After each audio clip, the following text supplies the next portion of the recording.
Exodus chapter 3. Moses at the burning bush. Now Moses was tending the flock of Jethro, his father-in-law, the priest of Midian. And he led the flock to the back of the desert and came to Horeb, the mountain of God. And the angel of the Lord appeared to him in a flame of fire from the midst of a bush. So he looked, and behold, the bush was burning with fire, but the bush was not consumed. Then Moses said, I will now turn aside and see this great sight, why the bush does not burn. So when the Lord saw that he turned aside to look, God called to him from the midst of the bush and said, Moses, Moses. And he said, Here I am.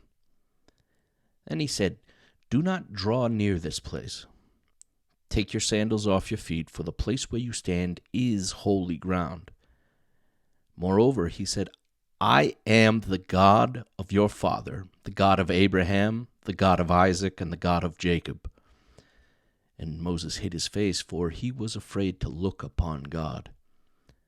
And the Lord said, I have surely seen the oppression of my people who are in Egypt, and have heard their cry because of their taskmasters. For I know their sorrows. So I have come down to deliver them out of the hand of the Egyptians, and to bring them up from that land to a good and large land, to a land flowing with milk and honey, to the place of the Canaanites, and the Hittites, and the Amorites, and the Perizzites, and the Hivites, and the Jebusites. Now therefore, behold, the cry of the children of Israel has come to me, and I have also seen the oppression with which the Egyptians oppress them. Come now, therefore, and I will send you to Pharaoh, that you may bring my people, the children of Israel, out of Egypt. But Moses said to God, Who am I, that I should go to Pharaoh, and that I should bring the children of Israel out of Egypt?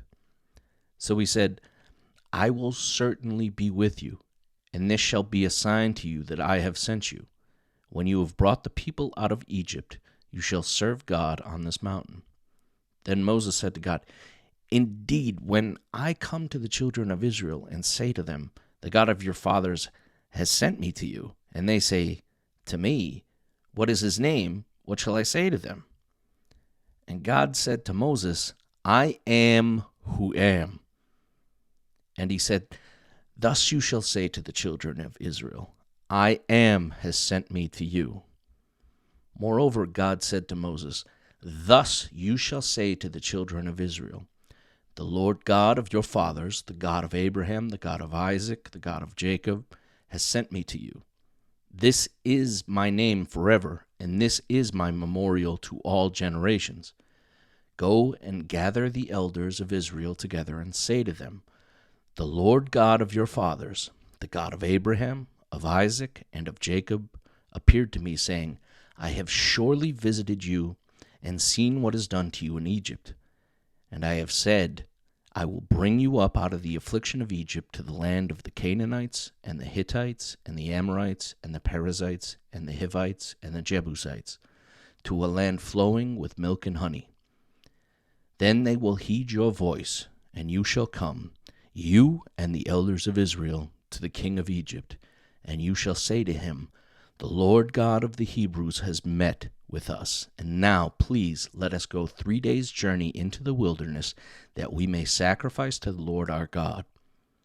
But I am sure that the king of Egypt will not let you go, no, not even by a mighty hand.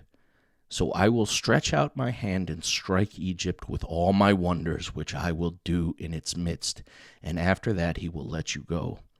And I will give this people favor in the sight of the Egyptians, and it shall be, when you go, that you shall not go empty-handed. But every woman shall ask of her neighbor, namely, of her who dwells near her house, articles of silver, articles of gold, and clothing. And you shall put them on your sons and on your daughters, so you shall plunder the Egyptians.